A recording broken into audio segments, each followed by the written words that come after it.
शिव की पूजा में चंदन की महिमा कही गई। कुशा उपामार्गम कपूरम जातम चंपकम पाडलई। कुशा का आसन, कपूर आरती में, करवीर, करवीर कहते हैं कनेर का फूल। शिव को कनेर का फूल चढ़ाने से किसी का जादू टोना टोटका नहीं हो सकता। आज के समय में लोग अपने दुख से दुखी नहीं, दूसरों के सुख से ज्यादा परेशान है। स्त्री को कोई परेशान मेडिकल कोई दिक्कत नहीं होती, लेकिन लोग उस नारी की कोख को बांध देते हैं जिससे उसको औलाद नहीं होती, संतान नहीं होती। उसका एक उपाय इस ग्रंथ में, अकौआ का फूल आपने देखा हो, उसको ऐसे खोल दें तो उसमें से रुई जैसी निकलती है, समझ गए आप? आंख में से रुई। एक तो फूल होता है जैसे जो हॉर्न लगाए ऐसी उसकी शक्ल होती है, आगे से ऐसे पीछे से, तो उसका एक फूल तो ऐसा होता है आंख का फूल, लेकिन उसका एक रूप और होता है, वो ऊपर से बंद होता है, उसको जब खोलें तो उसमें से रुई निकलती है। उस रुई की बत्ती बनाकर उसको चमेली के तेल की जोत में या उसको अलसी के तेल में भी उसको लिया जाता है, उसकी जोत जलाई जावे तो किसी का किया गया कराया गया सब समाप्त हो जाता है। पूर्व की कथा में भी मैंने ऐसा निवेदन किया। कनेर का फूल भी ये जादू टोना टोटका नहीं है, ये सब बातें यहाँ पर लिखी गई हैं। मंत्र पूर्वम प्रकृतव्याम पूजा सर्वफल प्रदा।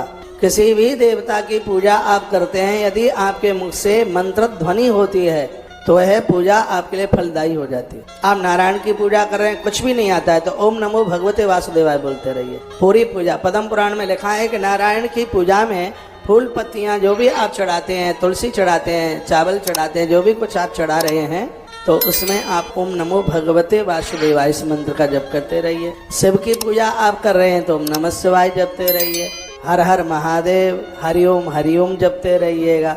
तो क्या होगा? पूजा सर्व फल प्रदा, वह पूजा आपको संपूर्ण फल दे देगी। बड़ी अलौकिक बातें कही जा रही हैं, दिव्य बातें कही जा रही हैं। शिव महापुराण के रुद्र संहिता के 11वें अध्याय को आप सुन रहे हैं। कल विद्येश्वर संहिता के आपने कई प्रसंग सुने। रुद्र संहिता भी अपने आप में बहुत अद्भुत है, बहुत दिव्य है और बहुत विशेष है।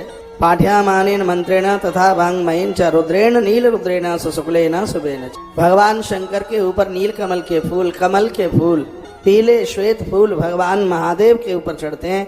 मृतंजयेन मंत्रेण तथा पंचाक्षरेण च रथांतरेण पुष्पेण सूक्तेन युक्तेन च। रुद्र सूक्त आता है, पुरुष सूक्त आता है। अरे भैया कुछ भी नहीं आता तो रुद्राष्टक तो आता है, कुछ भी नहीं आता तो ओम ओम शब्द तो आता है। इसके द्वारा आप भगवान का वंदन पूजन कीजिएगा। जलधारा सहस्रेण सतैनेकोत्तरेण वा कर्तव्या वेद मार्गेण नाम विराधन अपना पुनः।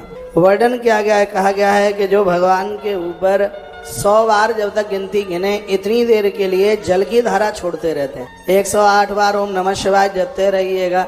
हाथ में श्रृंगी लीजिए, श्रृंगी से अभिषेक करने पर 1000 गुना फल तत्काल उसका हो जाता है। इसलिए नारायण के लिए शंख और महादेव के लिए श्रृंगी को बहुत विशेष बताया गया है।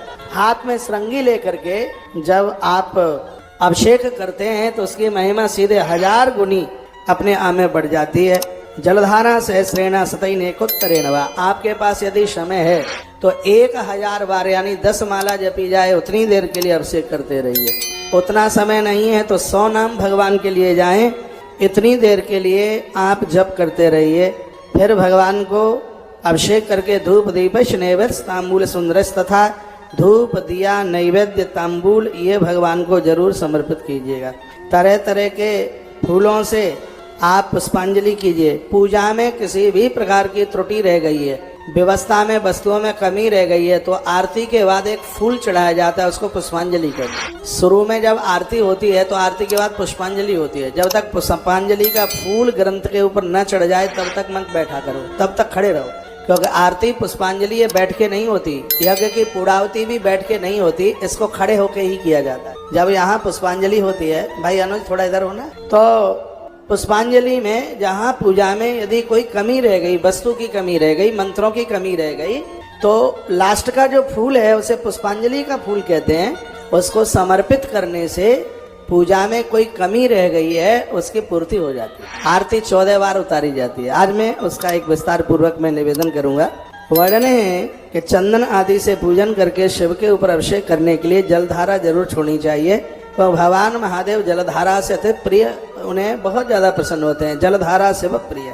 अनेक प्रकार के पात्रों में जल भरकर शंकर जी का अभिषेक करें। एक और नई बात आपने आज तक नहीं सुनी होगी। इससे भगवान अति प्रसन्न होते हैं कि भगवान के पूजा आप कर रहे हैं तो 11 पात्र रख ले पास में और 11 में जल भरे।